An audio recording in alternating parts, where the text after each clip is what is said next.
Le surmoi et le nœud borroméen, par Alexandre Bleuss. Mes chers lecteurs, c'est avec une joie renouvelée que nous poursuivrons ensemble notre chemin en présence de la pensée du vénérable Jacques Lacan. Notre exploration va se concentrer aujourd'hui, et ce de manière approfondie, sur les articulations que le nœud borroméen vient intégrer à sa théorie. Cette innovation topologique, introduite par Lacan dans ses séminaires ultérieurs, redéfinit en profondeur les liens qu'entretiennent les différents concepts hérités de la seconde topique freudienne au sein de son propre édifice théorique. Elle transforme la manière dont la théorie analytique est pensée, puisque celle-ci est réarticulée à la lumière d'une discipline géométrique moderne. La question fondamentale qui guidera notre propos sera donc de savoir comment réarticuler le concept du surmoi freudien dans le cadre de l'introduction de cette entité topologique au sein du discours de Jacques Lacan. Comme je l'écrivais précédemment, je pense que pour saisir pleinement l'impact de l'introduction du nœud borroméen dans la théorie lacanienne et sa répercussion sur la conception du surmoi, il est essentiel de comprendre pourquoi Lacan a eu recours à cet outil topologique.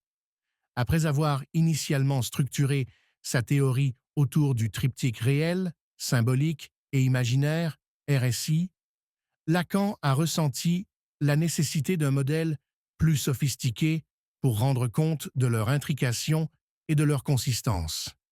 Le nœud borroméen, avec sa propriété unique, où la rupture d'un seul anneau entraîne la désolidarisation des deux autres, offrait une métaphore puissante pour illustrer cette interdépendance essentielle des trois registres psychiques.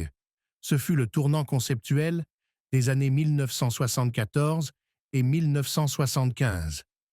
Mais avant d'examiner la réarticulation du surmoi, rappelons-nous brièvement la seconde topique freudienne, Freud, 1923.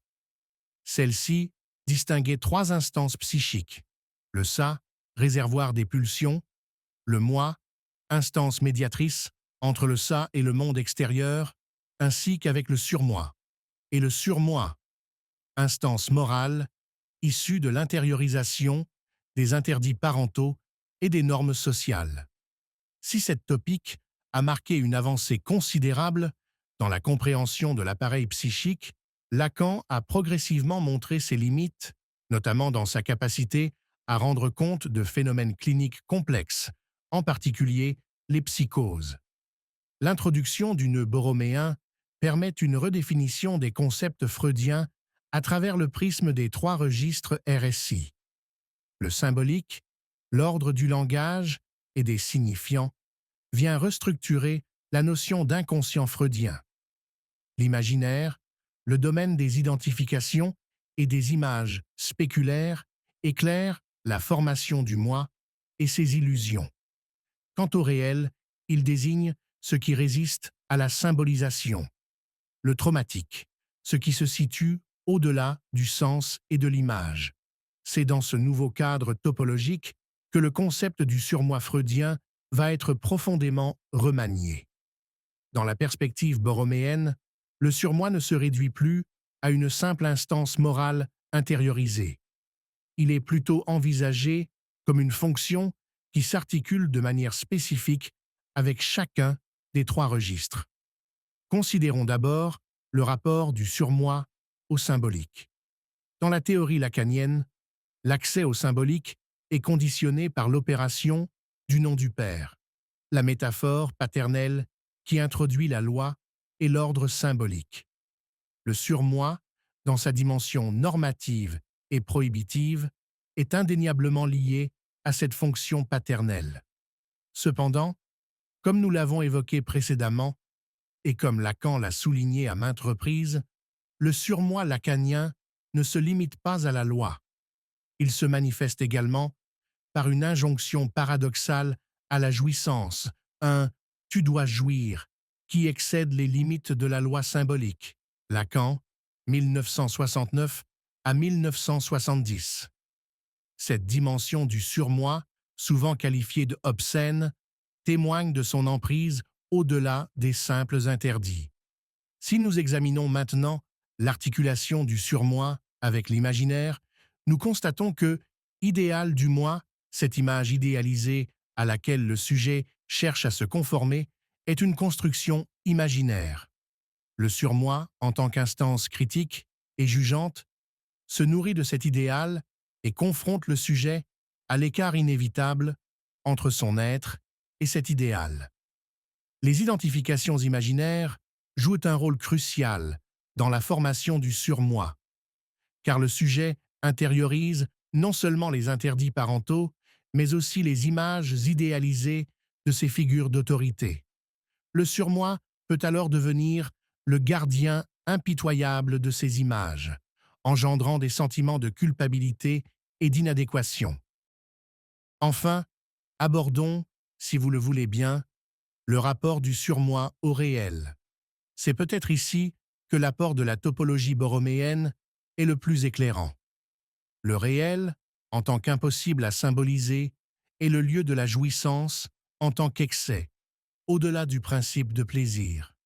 L'injonction surmoïque à la jouissance, dans sa dimension la plus radicale, peut être interprétée comme une tentative, toujours vouée à l'échec, de forcer le réel, de le soumettre à la symbolisation ou à l'imaginarisation. Cette tentative se heurte inévitablement à l'impossible, engendrant angoisse et parfois des manifestations pathologiques.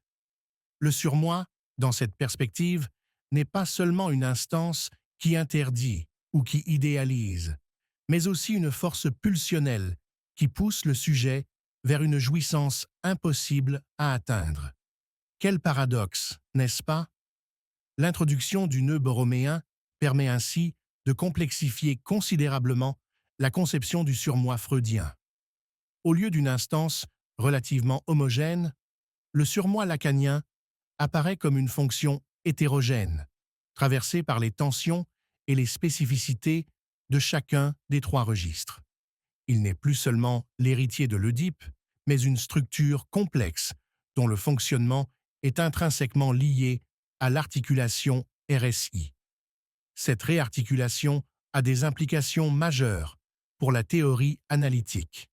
Elle permet notamment de mieux comprendre les différences structurelles entre les névroses, les psychoses et les perversions. Dans le cas des psychoses, par exemple, la forclusion du nom du père, une rupture au niveau du symbolique, a des répercussions directes sur la formation du surmoi qui peut alors se manifester de manière délirante et persécutrice. La solidité du nœud borroméen est compromise et les liens entre les trois registres sont distendus. Voilà un bel exemple d'expression topologique de la pathologie. La topologie borroméenne offre ainsi un modèle dynamique et complexe pour penser la structure psychique et le rôle du surmoi en son sein. Par ailleurs, elle met en évidence l'interdépendance des différents registres et la manière dont les dysfonctionnements au niveau de l'un peuvent affecter l'ensemble de la structure. La réarticulation du surmoi dans ce cadre permet une compréhension plus nuancée des processus psychiques et des enjeux cliniques. Mes chers lecteurs, vous pouvez apercevoir sans hésitation que la géométrisation des concepts freudiens à laquelle procéda Lacan permet de voir un abord scopique des nosographies permettant, si j'ose écrire, une vision